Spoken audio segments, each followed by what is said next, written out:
अस्सलाम वालेकुम, कैसे हैं सब लोग? आई होपफुली सब ठीक-ठाक होंगे जी। तो अल्लाह पाक का शुक्र है हज़ार दफ़ा मैं भी बिल्कुल ठीक हूँ। तो जी आज का व्लॉग मैंने सहरी से स्टार्ट किया है। सहरी हमारी यहाँ पे कंप्लीट हो गई थी। तो उसके बाद जी ये चाय का टाइम है, क्योंकि अभी रोज़ा बंद होने में तकरीबन 10 से 15 मिनट रहते थे, क्योंकि हम तकरीबन 10-15 मिनट पहले ही सहरी अपनी कंप्लीट कर लेते हैं और चाय फिर बहुत सुकून से पी जाती है। और ये है कि अगर 5 मिनट बच जाएँ तो फिर बाद में बंदा पानी भी आराम सुकून से पी लेता है। तो जी उसके बाद 11 बजे हम शॉपिंग के लिए निकल गए। अभी बहुत कम शॉप्स खुली थी, क्योंकि हम काफ़ी टाइम पहले ही आ गए थे तकरीबन। तो जी यहाँ सारिम का सबसे पहले हमने जूता लिया। उसके बाद जी फिर मैंने अपनी भी शॉपिंग कंप्लीट करनी थी, जूता देखना था। जी, तो इधर भाई साहब सारिम को जूता पहना के चेक कर रहे थे। मुझे लग रहा था कि साइज़ में कुछ गड़बड़ है, बड़ा लग रहा था, और वो मुझे सैटिस्फाई करने की कोशिश कर रहा था कि आपकी जूते की शेप ऐसी है, इसलिए आपको बड़ा लग रहा है। अदरवाइज़ जूता तो ठीक है, 2-3 माह के बाद फिर पाँव पीछे को आना शुरू हो जाएगा, फिर जूता टाइट हो जाएगा, फिर मसला होगा। ये वो उसने कह के तो जी मुझे सैटिस्फाई कर लिया। जब मैं घर आई तो मैंने पहना के देखा तो मुझे उसका साइज़ काफ़ी खुला लग रहा था। चलो जी बहरहाल जूते वाले सारिम का जूता तो हुआ कंप्लीट। और यहाँ पे जी हमने अपनी स्लिप पकड़ी। तो जी हम अगली शॉपिंग की तरफ चल पड़े। जैसे कि आप देख रहे हैं कि ईद को थोड़े ही दिन रह गए हैं और रश बाज़ारों में बहुत ज़्यादा हो गया, जिसकी वजह से हम लोग तो संडे के दिन सुबह-सुबह ही निकल आए थे, क्योंकि उसके बाद फिर सेकंड टाइम काफ़ी ज़्यादा रश हो जाता है। तो यहाँ पे जी हम सबसे पहले ईसीएस पे आए, तो ईसीएस पे लाइट्स वगैरह सब ऑफ थे। लग रहा था जैसे सबसे पहला कस्टमर मैं ही हूँ। तो उसके बाद जी फिर थोड़ी-थोड़ी रोशनी होना शुरू हुई, तो यहाँ पे अभी जूते लग रहे थे, लेकिन ख़ैर जूते बहुत कमाल के थे। ये वाली जो सेक्शन था ये बहुत ही प्यारे जूते थे यहाँ पे, लेकिन इनके रेट्स 6500 से अबव था, इससे नीचे कोई भी नहीं था। दे जैसे कि आप देख रहे हैं बहुत कमाल के शूज़ थे, लेकिन इनके रेट्स भी बहुत ज़्यादा हाई हैं। छोटे-छोटे हील्स में ये जो शूज़ थे ये बहुत ज़्यादा खूबसूरत भी लग रहे थे, लेकिन इनकी प्राइस भी बहुत ज़्यादा थी। चलो जी खैर मैंने तो लेना था ये थोड़ा चप्पल टाइप, यानी कि जिसको स्लीपर कह लें आप या जो भी कह लें। काफ़ी टाइम तो मैं ये देखती रही कि मुझे लगे कि इनमें से सारे डिज़ाइन ये भी पहना हुआ है, ये भी पहना हुआ है, क्योंकि हर साल में 2-3 दफ़ा 2-3 डिज़ाइन तो पहने जा चुके थे। तो इस वजह से मुझे थोड़ा ओल्ड ओल्ड डिज़ाइन लग रहे थे, कोई न्यू चीज़ नहीं लग रही थी। तो ख़ैर चलें, फिर भी मैंने यहाँ से 2 शूज़ जो थे मैंने चूज़ कर लिए। तो जी साथ-साथ मैं ये वीडियो बनाने की कोशिश कर रही थी, तो वो भाई मुझे वीडियो नहीं बनाने दे रहे थे। कह रहे आप वीडियो ना बनाएँ, क्योंकि फिर डिज़ाइन का इशू होता है, इस वजह से। तो जी यहाँ पे मेरा जो जूता था वो पैक हो रहा था, और फिर भी मेरी जो कोशिश थी वो यही थी कि मैं देखूं कि मुझे हो सकता है कुछ और भी शूज़ अच्छे लग जाएं, तो मैं बजाय कि घर जाके चेंज करने का सोचूं, यहाँ पे ही चेंज कर लूं। तो जी एक ये वाला जूता जो था ग्रीन कलर में, ये भी अच्छा लग रहा था। तो ख़ैर मैंने तो वैसे ब्लैक ही लिया था, क्योंकि फिर हर शूज़ ब्लैक हर सूट के साथ, हर ड्रेस के साथ जो है ना वो चल जाता है।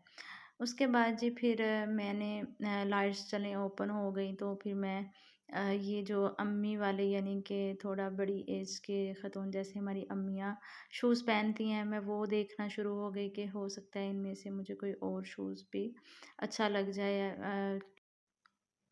जी, तो इनके जो रेट्स थे ये रीज़नेबल थे। ये 35 तक के रेंज में थे, या इससे थोड़ा अबव भी थे।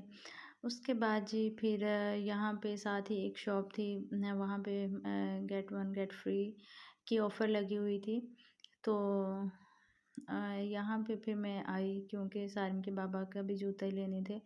तो यहाँ पे मैंने चेक किया तो कोई ख़ास नहीं लगा, क्योंकि उन्होंने 2 ही शूज़ों का एक रेट लगा के तो ऐसे ही लगा दिया, by one get one free. तो इस वजह से फिर यहाँ पे कोई ख़ास क्वालिटी वाइज़ भी अच्छा नहीं थे, बस ऐसे ही नॉर्मल से थे। तो ये ब्रांड भी कोई नहीं था, बस इसी के लोकल शूज़ कह लें आप जैसे कि। तो यहाँ पे फिर बहरहाल शॉप काफ़ी बड़ी थी, तो चेक करने में थोड़ा टाइम लग गया। ये 3500 में ये जो शूज़ थे, लोकल वैरायटी थी, लोकल शूज़ जिनको कह लें, कोई समझ नहीं आ रही थी। तो यहाँ पे फिर लेडी वैरायटी भी काफ़ी ज़्यादा थी, लड़कियों के शूज़ और सैंडल्स और ये जो चप्पल्स वगैरह थी। फिर इनमें से मैंने ट्राई किया कि हो सकता है इनमें से कोई अच्छा लग जाए, तो फिर मैं एक यहाँ से भी बाय कर लूँ। शायद कुछ ऑफ़र का फ़ायदा उठा लूँ, बट ऑफ़र का फ़ायदा तो बिल्कुल भी नहीं उठा सकते, वो तो उन्हीं को फ़ायदा हो रहा था, इसीलिए उन्होंने ये ऑफ़र लगाई थी। चलें जी, यहाँ पे मैं फिर स्लीपर की तरफ आई देखने के लिए। तो यहाँ पे मुझे कोई ख़ास अच्छा नहीं लगा। मैंने सब पहन के चेक किया, ट्राई किया, लेकिन ये वही था जो आम बाज़ारों में लोकल माल है। तो यहाँ इनकी प्राइस भी काफ़ी तकरीबन 2500 तक थी। तो इसमें से एक आप ख़रीदो तो एक साथ फ्री। तो बहरहाल मुझे तो इनमें से कोई भी पसंद नहीं आया था। ये भी सारे लोकल वैरायटी थी, और मैं जो देख रही थी पुराने डिज़ाइन ही थे सब। इनमें से कोई भी ख़ास अच्छा नहीं लगा। तो उसके बाद जी हम साथ ही खाड़ी पे चले गए। खाड़ी पे काफ़ी ज़्यादा ईद कलेक्शन आई हुई है, बहुत ज़्यादा वैरायटी है। आप जाके विज़िट करें, और अपने साइज़ के मुताबिक भी आप स्टिच भी ले सकते हैं और अनस्टिच भी ले सकते हैं। तो जी यहाँ पे अनस्टिच की वैरायटी बहुत ही कमाल की थी, और रीज़नेबल भी थी। 35, 37, 38 तक का जो प्रिंटेड सूट था, और जो एम्ब्रॉयडरी था वो 450 से स्टार्ट हो रहा था। एम्ब्रॉयडरी वाले भी मुनासिब ही थे, साथ उनके बाज़ के साथ लॉन के दुपट्टे थे, बाज़ के साथ क्रिंकल शिफॉन के दुपट्टे थे। लेकिन ख़ैर बहुत अच्छे और बहुत प्यारे डिज़ाइन थे, और वैरायटी बहुत कमाल की थी। जो इधर यहाँ पे स्टिच थे, वहाँ स्टिच पे ट्राउज़र और अलग से आप शर्ट मैच कर लें इस तरह से।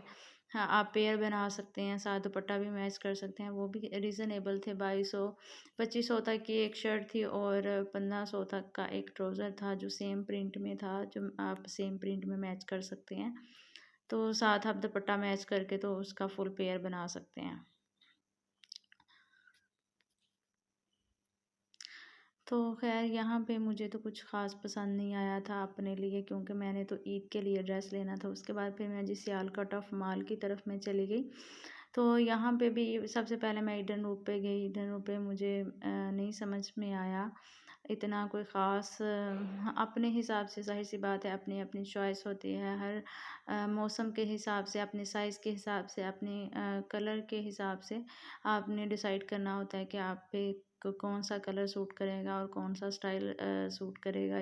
तो उसके अकॉर्डिंग आपने ख़रीदना होता है। तो ये कोई ज़रूरी नहीं होता कि जो सब हाँ, ज़ाहिर-सी बात है, अपनी-अपनी चॉइस है। जी, तो उसके बाद फिर हम आगे ऊपर वाले पोर्शन में हमने लेना था। फिर हम लाइमलाइट पे चले गए। वहाँ पे भी जी सबसे बड़ी प्रॉब्लम तो ये है कि जिस भी ब्रांड पे आप जाते हैं जी, वहाँ पे आपको वीडियो बनाना अलाउ नहीं है। तो जी फिर आपको ये ऐसे ही अपना मोबाइल रख के तो ये अपने में कैप्चर करना पड़ता है। अगर आपको मेरी वीडियो पसंद आई हो तो लाइक और सब्सक्राइब ज़रूर करिएगा। अल्लाह हाफ़िज़।